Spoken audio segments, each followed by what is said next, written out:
ओम गणपत्ये नमः। पार्वती जी ने कहा, तुम्हारा पति यदि शिव पुराण की उत्तम कथा सुने तो सारी दुर्गति को पार करके वह उत्तम गति को प्राप्त हो सकता है।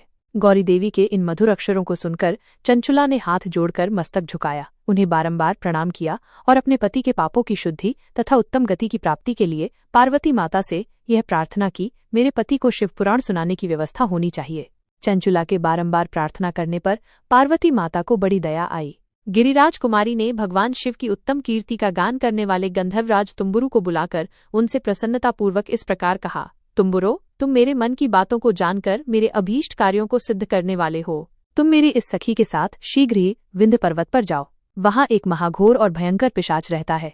वह दुष्ट पिशाच अपने पापों का फल भोग रहा है। तुम उसके आगे यत्नपूर्वक शिव पुराण की कथा का प्रवचन करो, जो समस्त पापों का नाश करने वाली है। उससे उसका हृदय शीघ्र ही समस्त पापों से शुद्ध हो जाएगा और वो प्रेतयोनि का परित्याग कर देगा। उस दुर्गति से मुक्त होने पर बिंदुक नामक पिशाच को मेरी आज्ञा से विमान पर बिठाकर तुम भगवान शिव के समीप ले आओ। पार्वती माता के आदेश पर गंधर्वराज तुम्बुरु प्रसन्न हुए और चंचुला के साथ विमान पर बैठकर विंध्य पर्वत पर गए।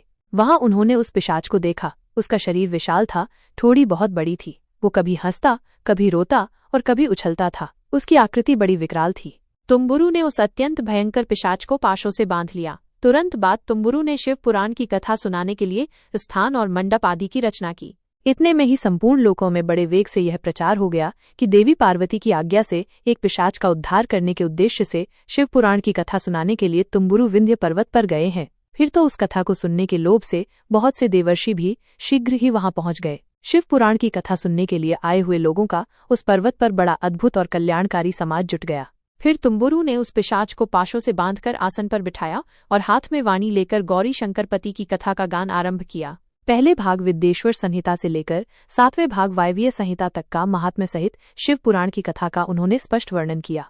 उस कथा को सुनकर उस पिशाच ने अपने पैशाचिक शरीर को त्याग दिया। फिर तो शीघ्र ही उसका रूप दिव्य हो गया और उसकी अंगकांति गौरवर्ण की हो गई। दिव्य देहधारी होकर श्रीमान बिंदुक अपनी प्रणवल्लाभा चंचुला के साथ स्वयं भी पार्वती वल्लभ भगवान शिव का गुणगान करने लगा। उसकी स्त्री को इस प्रकार दिव्य रूप से सुशोभित देख वे सभी देवर्षि बड़े विस्मित हुए तथा प्रेमपूर्वक श्री शिव का यशोगान करते हुए अपने अपने धाम को चले गए। बिंदुक अपनी पत्नी चंचुला के साथ विमान पर बैठकर तुम्बुरु के साथ शीघ्र ही शिवधाम में जा पहुंचे। वहां महेश्वर तथा पार्वती देवी ने प्रसन्नतापूर्वक बिंदुक का बड़ा सत्कार किया और उसे अपना पार्षद बना लिया। इस प्रकार यह कथा पार्वती माता के महत्व को दर्शाती है। यह कथा पार्वती माता को दयालु, करुणामयी और अपने भक्तों के प्रति समर्पित देवी के रूप में प्रस्तुत करती है। अगर आपको ये वीडियो पसंद आए तो लाइक, शेयर और सब्सक्राइब करना न भूलें।